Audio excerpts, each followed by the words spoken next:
राजा जनक अब अपने आत्मज्ञान की पुष्टि करते हुए मुनि अष्टावक्र से कहते हैं, क्व स्वप्नः क्व सुषुप्तिर्वा क्व च जागरणं तथा क्व तुरीयं भयं वापि स्वमहिम्नि स्थितस्य में। अपनी महिमा में स्थित हुए मुझको कहां स्वप्न, कहां सुषुप्ति और कहां जागृत है और कहां तुरीय अवस्था का भय है। ऐसा ज्ञानी जागृत, स्वप्न, सुषुप्ति एवं तुरीय चारों अवस्थाओं से पार हो जाता है। ये चारों अवस्थाएं शरीर, मन एवं बुद्धि की ही हैं। तुरीय अवस्था भी अंतःकरण की है। चेतना इनसे पार की अवस्था है, जहां इनका कुछ भी अनुभव नहीं होता। राजा जनक आगे कहते हैं, क्व दूरम क्व समीपम वा बाह्यम क्व अभ्यंतरम क्व वा क्व स्थूलम क्व च वा सूक्ष्मम स्वमहिम्नि स्थितस्य में। अपनी महिमा में स्थित हुए मुझको कहां दूर है, कहां समीप, कहां बाह्य है, कहां आभ्यंतर है, स्थूल कहां और सूक्ष्म कहां है। आत्मा की महिमा में स्थित हुए ज्ञानी के लिए दूर तथा समीप, बाह्य तथा आभ्यंतर, स्थूल तथा सूक्ष्म का भेद ही समाप्त हो जाता है। क्योंकि आत्मा दूर भी है एवं समीप भी, वह बाहर भी है, भीतर भी, स्थूल भी है, सूक्ष्म भी। ऐसी ही सृष्टि है। जो पिंड में है वही ब्रह्मांड में है। सूक्ष्म ही स्थूल का कारण है, स्थूल भी सूक्ष्म में परिवर्तित हो जाता है। ऊर्जा और पदार्थ भिन्न नहीं है, एक दूसरे में रूपांतरण हो जाता है। वैज्ञानिक जिसे क्वांटा कहते हैं, वैसा ही आत्मा का स्वरूप है। न स्थूल न सूक्ष्म, न पदार्थ है न तरंग और न ही दोनों। राजा जनक आगे कहते हैं, क्व मृत्युर्जीवित वा क्व लोकाः क्वास्य क्व लौकिकम क्व लयः क्व समाधिर्वा स्वमहिम्नि स्थितस्य में। अपनी महिमा में स्थित हुए मुझको कहां मृत्यु है अथवा कहां जीवन, कहां लोक है, कहां इसका लौकिक व्यवहार, कहां लय है और कहां समाधि। आत्मा का न जन्म होता है ना ही मृत्यु, वह तो सदा है। जिसका जन्म है उसी की मृत्यु है। यदि जन्म न हो तो मृत्यु भी नहीं है। आत्मज्ञानी आत्मवत हो जाने से कहता है कि न मेरी मृत्यु है न ही जीवन। मृत्यु और जीवन शरीर का ही होता है, आत्मा तो अमर है। आत्मा के लिए लोक तथा लौकिक व्यवहार भी नहीं है, इनका भी संबंध शरीर से है। लय और समाधि भी मन की है।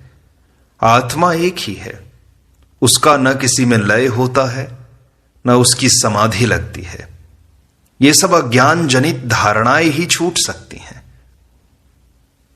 जनक आगे कहते हैं, अलम त्रिवर्ग कथया योगस्य कथयाप्यलम अलम विज्ञान कथया विश्रांतस्य ममात्मनि। अपनी आत्मा में विश्रांत हुए मुझको त्रिवर्ग की कथा का क्या तात्पर्य है। योग की कथा भी पर्याप्त है, विज्ञान की कथा भी पर्याप्त है। जो ज्ञानी पूर्णता को प्राप्त हो गया उसके लिए धर्म, अर्थ, काम आदि की कोई अपेक्षा नहीं रहती, क्योंकि सिद्धि प्राप्त होने पर साधन व्यर्थ हो जाते हैं। इसी प्रकार योग और विज्ञान की भी आवश्यकता नहीं है। जब कुछ पाना ही शेष नहीं रहा तो इनका प्रयोजन ही समाप्त हो गया। सब छूटकर एक आत्मा में स्थित होकर योगी सब कुछ पा लेता है। यही तो परम धर्म है। इस प्रकार अष्टावक्र गीता में 19वां प्रकरण समाप्त होता है। 20वें प्रकरण का प्रारंभ करते हैं। राजा जनक अपनी जीवन मुक्ति की दशा का वर्णन करते हैं। कहते हैं, क्व भूतानि क्व देहो वा क्वेन्द्रियाणि क्व च वा मनः क्व शून्यम क्व च नैराश्यम मत्स्वरूपे निरंजने। मेरे निरंजन स्वरूप में कहां पंचभूत हैं, कहां देह है, कहां इंद्रियां हैं, अथवा कहां मन है, कहां शून्य है और कहां नैराश्य है। राजा जनक अपनी जीवन मुक्ति की दशा का वर्णन करते हुए कहते हैं कि मैं आत्मा में अवस्थित हो गया, इसलिए इन सब भूत विकारों से मुक्त हो गया। मेरा यह आत्म स्वरूप निरंजन है, निर्दोष है, अद्वय है, शुद्ध है। इसमें विजातीय तत्व कोई भी नहीं है, सब संयुक्त है, भिन्नता कहीं भी दिखाई नहीं देती। अज्ञान की स्थिति में मेरी चित्त रूपी कैमरे की प्लेट पर इन सभी आकारों, संस्कारों आदि के चित्र बनते थे, किंतु यह आत्मा दर्पण की भांति है, इस पर चित्र बनते ही नहीं। यह साक्षी मात्र है, दृष्टा मात्र है, इसमें विकार पैदा नहीं होते, धारणा नहीं बनती, विचार उत्पन्न नहीं होते। यह हमेशा निर्लिप्त बना रहता है। मैं चित्त नहीं, आत्मा हूं, इसलिए मेरे स्वरूप में ये पंचभूत देह, इंद्रियां, मन आदि नहीं है। इसमें शून्य भी नहीं है, न ही नैराश्य है, क्योंकि यही पूर्ण है, यही आत्मा की महिमा है। राजा जनक आगे कहते हैं, क्व शास्त्रम क्वात्म विज्ञानम क्व वा निर्विषयम मनः क्व तृप्ति क्व वितृष्णत्वम गत द्वंद्वस्य में सदा। सदा द्वंद्व रहित मुझको कहां शास्त्र, कहां आत्मविज्ञान है, कहां विषय रहित मन है, कहां तृप्ति है, कहां तृष्णा का अभाव है। जहां द्वंद्व है वहां मन है। चैतन्य आत्मा में द्वंद्व है ही नहीं, वहां स्त्री पुरुष का भेद भी नहीं है। जड़ चेतन, प्रकृति पुरुष, सगुण निर्गुण, ज्ञान विज्ञान, तृष्णा तृप्ति आदि के सब भेद समाप्त होकर एक ही तत्व शेष रहता है। दो होने पर ही भेद प्रतीत होता है। इसीलिए जनक कहते हैं कि आत्मज्ञान प्राप्ति पर मैं द्वंद्व रहित हो गया। अब न मुझे शास्त्र की आवश्यकता है कि मैं उन्हें पढ़कर आत्मा कैसी है इसे जान लूं। आत्मविज्ञान की भी मुझे आवश्यकता नहीं है, क्योंकि अध्ययन से जो जाना जाता है वह बौद्धिक होता है। मैं तो स्वयं आत्मा हूं। अतः अब मुझे शास्त्र एवं विज्ञान पढ़कर क्या करना है। मैं विषय रहित मन की भी बात नहीं सोचता, जैसा कि अष्टावक्र ने प्रथम सूत्र में ही कहा कि विषयों को विष के समान छोड़ दे। विषय छोड़ने पर मन जब विषय रहित हुआ तो मन की कल्पना ही कहां रही। इस स्थिति में तृप्ति भी नहीं है, क्योंकि तृप्ति का अनुभव भी अतृप्त को ही होता है। तृष्णा का अभाव हो गया, ऐसा भी विचार अब नहीं उठता। ऐसी स्थिति में मैं अवस्थित हो गया हूं। जनक आगे कहते हैं, क्व विद्या क्व च वा विद्या क्वाहम क्वेदम मम क्व वा क्व बंधः क्व च वा मोक्षः स्वरूपस्य क्व रूपिता। स्वस्वरूप की कहां रूपिता है, कहां विद्या है और कहां अविद्या है, कहां मैं है अथवा कहां यह है, कहां मेरा है, कहां बंध है अथवा कहां मोक्ष है। आत्मज्ञानी की स्थिति अनिर्वचनीय होती है, उसे अभिव्यक्त करना कठिन है। जनक उस स्थिति का वर्णन करने का प्रयास कर रहे हैं कि आत्मा ही निज स्वरूप है, अन्य सभी स्वरूप ओढ़े हुए हैं जो भ्रम से सत्य प्रतीत होते हैं। अतः ये माया मात्र है। इस माया का पर्दा हटने पर निजात्म स्वरूप का बोध होता है, किंतु इसकी भी रूपिता नहीं है। आत्मा का कोई रूप नहीं है जिसे देखा जा सके, जिसका वर्णन किया जा सके। आत्मा में विद्या अर्थात ज्ञान तथा अविद्या अर्थात संसार भी नहीं है, क्योंकि ये दोनों भ्रांतियां हैं, दोनों ही माया हैं। आत्मा में मैं अथवा यह का भेद ही नहीं है, क्योंकि अहंकार से ही मैं की प्रतीति होती है एवं मैं होने पर ही यह का आभास होता है। आत्मा एक ही है, उसमें दूसरा कोई है ही नहीं, इसलिए यह भेद भी नहीं रहता। जहां मैं नहीं वहां मेरा भी नहीं है। आत्मा का कोई बंध नहीं है, इसलिए मोक्ष भी नहीं है। बंध मात्र अज्ञान के कारण है। जब तक अज्ञान है तभी तक बंध है। आत्मा स्वयं ज्ञान है, उसका कोई बंध नहीं है, न उसका मोक्ष ही है। वह तो नित्य है। बंध और मोक्ष दोनों का कारण अहंकार है। निरअहंकारी दोनों से मुक्त होता है। जनक आगे कहते हैं, क्व प्रारब्धानि कर्माणि जीवन मुक्तिरपि क्व वा क्व तद विदेह कैवल्यम निर्विशेषस्य सर्वदा। मुझ सदैव निर्विशेष को प्रारब्ध कर्म कहां है अथवा जीवन मुक्ति कहां है और कहां यह विदेह कैवल्य ही है। शास्त्र कहते हैं कि आत्मज्ञान होने पर संचित कर्म नष्ट हो जाते हैं तथा क्रियमाण कर्म का फल नहीं भोगना पड़ता, क्योंकि कर्तापन न रहने से भोक्तापन भी नहीं रहता। किंतु प्रारब्ध कर्म तो भोगने ही पड़ते हैं। उनके भोगे बिना विदेह मुक्ति नहीं होती। किंतु जनक इनसे भी आगे सभी शास्त्रों की मान्यताओं से परे की बात कहते हैं कि मैं आत्मा ही हूं जो सदा निर्विशेष है, क्योंकि वह अद्वैत है, सभी विशेषताओं से परे है। कोई सामान्य है तभी उसका विशेष होगा। आत्मा में दो है ही नहीं, इसलिए सामान्य और विशेष का भेद भी उसमें नहीं हुआ। यह भेद द्वैत के कारण ज्ञात होता है, जो अज्ञान मात्र है। इसलिए आत्मा का प्रारब्ध कर्म भी नहीं है, इसलिए जीवन मुक्ति भी नहीं है।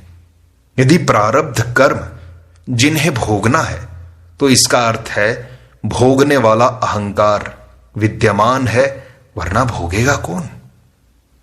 आत्मज्ञानी अहंकार रहित शुद्ध चैतन्य मात्र है, जो न करता है न भोगता। फिर प्रारब्ध कर्म का अस्तित्व ही कहां रहा। इसे भोगने वाला अहंकार रहा नहीं तथा आत्मा भोगती नहीं, इसलिए ये भी व्यर्थ हो गए, ये भी नष्ट हो गए। फिर जीवन मुक्त है भी नहीं, और जब जीवन मुक्त नहीं है तो विदेह कैवल्य भी नहीं है। विदेह मुक्ति भी तभी होगी जब जीवन मुक्ति होगी। आत्मज्ञानी जब अहंकार को बचा लेता है तभी जीवन मुक्ति और विदेह कैवल्य की बात उठती है। जनक ने इसे भी छोड़ दिया, अतः वे इनसे भी पार होकर केवल आत्मा में स्थित हो गए। यही परम अवस्था है, जिसको कोई शास्त्र भी इतनी निर्भीकता से नहीं कह पाया जैसा जनक ने कह दिया। अभिव्यक्ति की ऐसी अपूर्व क्षमता अन्य किसी ज्ञानी में नहीं है, ना किसी शास्त्र में है। इसीलिए अष्टावक्र गीता अध्यात्म का शिरोमणि ग्रंथ है, जिसकी तुलना नहीं है। जनक कहते हैं, क्व कर्ता क्व च वा भोक्ता निष्क्रियम स्फुरणम क्व वा क्व प्रोक्षम फलम क्व वा निस्वभावस्य में सदा। सदा स्वभाव रहित मुझको कहां कर्तापन है, कहां भोक्तापन है, अथवा कहां निष्क्रियता है और कहां स्फुरण है, कहां अपरोक्ष ज्ञान है और कहां फल है। अज्ञानी मन और अहंकार में जीता है। चित्त की वृत्तियों के स्फुरण से ही स्वभाव बनता है तथा अहंकार के कारण ही वह अपने को कर्ता मानता है। अपने को कर्ता मानने के कारण ही वह कर्म फल का भोक्ता होता है। मनुष्य में सक्रियता भी तभी आती है जब वह फल की आकांक्षा से कार्य करता है। यदि फल की आकांक्षा न हो तथा आत्मज्ञानी भी नहीं है तो वह निष्क्रिय तथा आलसी हो जाएगा। किंतु ज्ञानी इन सबसे भिन्न स्वभाव वाला होता है। वह मन तथा अहंकार के स्वभाव से रहित होकर केवल साक्षी भाव से जीता है। इसलिए उसमें कर्तापन भी नहीं है कि मैं यह कर रहा हूं। कर्तापन न होने से भोक्तापन भी नहीं है। वह कर्म का त्याग करके आलसी भी नहीं होता, निष्क्रिय भी नहीं होता, किंतु चित्त की स्फुरणा भी उसमें होती नहीं है, क्योंकि वासना नहीं है।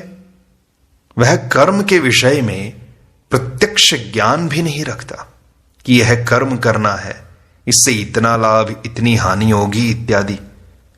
मैं भाव रहने से ही प्रत्यक्ष कर्म होते हैं, वह उन्हीं का फल होता है। ज्ञानी तो दोनों से मुक्त होता है।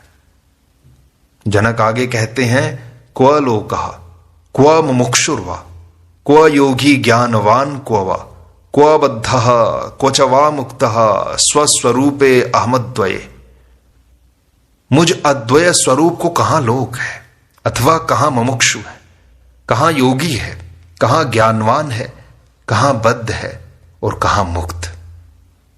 जनक कहते हैं कि मैं आत्मा हूं जो अद्वय स्वरूप है।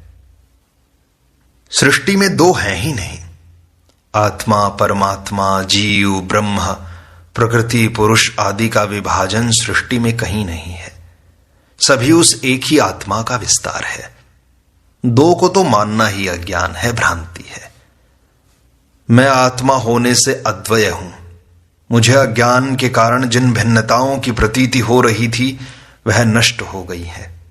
अब मेरे लिए न कोई लोक है जहां मैं रहूं, क्योंकि मैं ही सर्वत्र हूं। मेरा कोई निश्चित स्थान नहीं हो सकता। न मेरी मुमुक्षा है कि मैं मोक्ष प्राप्त करूं, क्योंकि मैं जहां हूं वहीं मोक्ष है।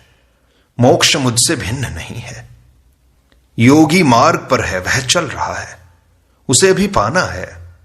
वह साधक है तथा ज्ञानवान, वह जिसे ज्ञान हो गया है। किंतु मैं आत्मवत होने से स्वयं ज्ञान हूं, ज्ञानवान नहीं हूं, क्योंकि ज्ञानवान एवं ज्ञान भिन्न नहीं है।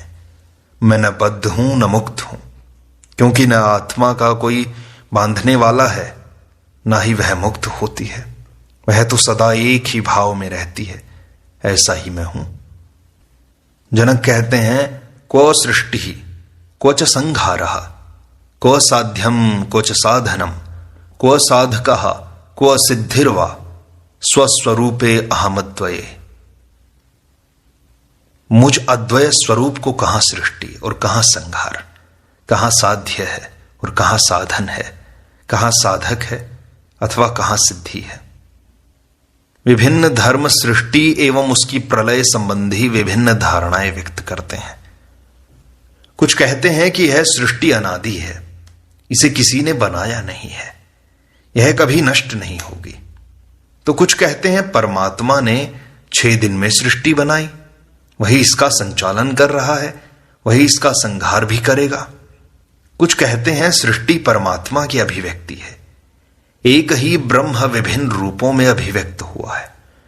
फैलना, विस्तार को प्राप्त होना ही इसका गुण है।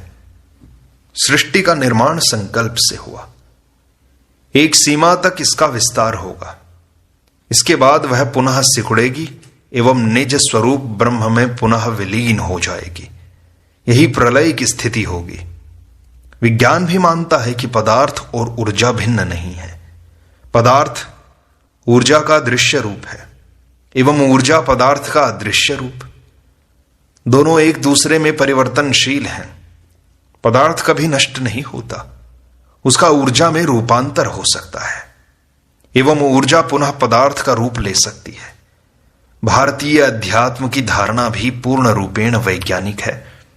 वह नहीं कहता कि परमात्मा ने कुंभकार के जैसे सृष्टि से अलग कहीं आकाश में बैठकर 6 दिन में उसे बनाया तथा यह उसके आदेशानुसार चल रही है।